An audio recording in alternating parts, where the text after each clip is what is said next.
मध्य प्रदेश के अहम सरकारी विभागों में 10 लाख से ज्यादा आउटसोर्स कर्मचारी काम कर रहे हैं। सरकार के छोटे मोटे कामों से लेकर बड़े बड़े प्रशासनिक काम इन्हीं के हवाले हैं। एक तो ये कर्मचारी वेतन, भत्तों और सुविधाओं की कमी से वैसे ही परेशान हैं, ऊपर से विभाग बड़ी प्रशासनिक गलतियों का ठीकरा भी इन्हीं आउटसोर्स कर्मचारियों पर फोड़ रहा है। अधिकारी आउटसोर्स कर्मचारियों की गलती बताकर खुद को बचा रहे हैं। ऐसा ही हैरान करने वाला मामला मध्य प्रदेश के इलेक्ट्रॉनिक विकास निगम में सामने आया, जहां सरकार के बेहद अहम प्रोजेक्ट संबल 2 के करीब 12.5 करोड़ रुपए गलत खाते में जमा हो गए। और जब गड़बड़ी सामने आई तो विभागीय अधिकारी आउटसोर्स कर्मचारियों को जिम्मेदार ठहरा रहे हैं। मामला विधानसभा के मॉनसून सत्र में भी उठ चुका है और खुद पंचायत मंत्री भी गलती की बात कबूल कर चुके हैं। पूरा मामला जानने के लिए देखिए भोपाल से हमारे इनपुट एडिटर रवि अवस्थी की ये खास रिपोर्ट।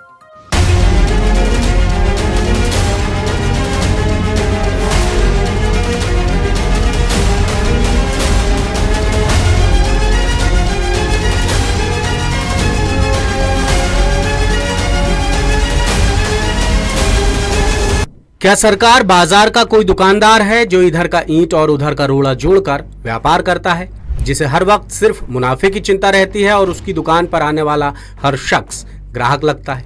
जी नहीं, सरकार एक ऐसी संवैधानिक संस्था है जिसे हर स्तर पर उच्च मानक स्थापित करने होते हैं, जिसकी सबसे अहम कड़ी है सेवा यानी सर्विस। छोटे से लेकर बड़े स्तर तक का काम सर्विस के बिना अंजाम तक नहीं पहुंच सकता। इसी बात के मद्देनजर सिस्टम की गति बनाए रखने के लिए राज्यों में आउटसोर्स व्यवस्था यानी ठेका प्रथा लागू की गई, जिसमें सरकारी विभागों के अहम कामों के लिए ड्राइवर, सुरक्षाकर्मी, चपरासी और माली से लेकर मैनेजर तक की भर्तियां की जा रही हैं। लेकिन ये काम सरकार खुद न करके ठेका कंपनियों से करवा रही है, जिसका फायदा उठाकर समय के साथ ठेका कंपनियों ने आउटसोर्स व्यवस्था को भ्रष्टाचार और अत्याचार का बड़ा जरिया बना लिया है।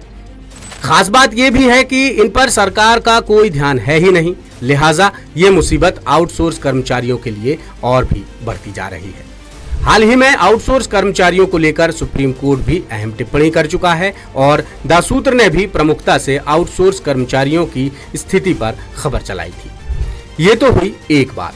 अब आते हैं असल मुद्दे पर। मुद्दा यह है कि आउटसोर्स यानी ठेका प्रथा लाखों कर्मचारियों के लिए किसी अभिशाप से कम नहीं है, जिसकी तस्दीक मध्य प्रदेश राज्य इलेक्ट्रॉनिक विकास निगम में सामने आया एक चौंकाने वाला मामला कर रहा है, जहां सरकार के बेहद अहम श्रम विभाग के संबल 2 पोर्टल से करीब 12.5 करोड़ रुपए गलत खातों में जमा करा दिए गए और गड़बड़ी का खुलासा होने पर विभाग ने सीधे तौर पर आउटसोर्स कर्मचारियों को जिम्मेदार ठहरा दिया।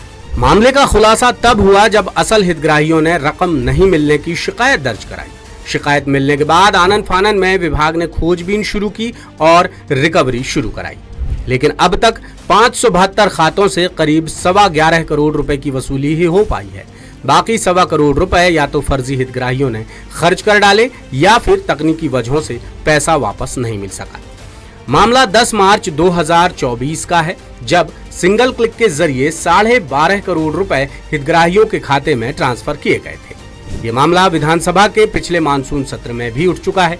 कांग्रेस विधायक जयवर्धन सिंह ने सरकार से गलत ट्रांसफर को लेकर लिखित सवाल पूछा था, जिसके जवाब में श्रम मंत्री प्रहलाद सिंह पटेल ने गड़बड़ी की बात स्वीकार भी की थी। मंत्री ने बताया था कि श्रम विभाग का पोर्टल मध्य प्रदेश राज्य इलेक्ट्रॉनिक विकास निगम ने तैयार किया है, जिसमें कोडिंग और टेस्टिंग की गलतियों की वजह से ये गड़बड़ी हुई है।